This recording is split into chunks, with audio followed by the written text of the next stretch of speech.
Hi everyone, welcome back to another video from Wake&Tech. In this video, we are going to be learning how to eject water from your iPhone speaker. If your iPhone speaker sounds muffled after getting wet, you can eject water from the speaker using sound frequencies. And here is how you do it.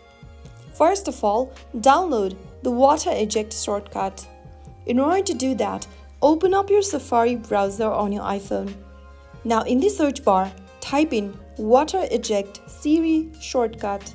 After you do that, in the search result, tap on the Water Eject Siri shortcut, this website over here, and click on Get Shortcut. Now, click on Add Shortcut on the next page and you will then be taken to the shortcut app. Now click on Water Eject in your shortcuts list. Now from the pop-up, click on Start and select the intensity level of the water eject process.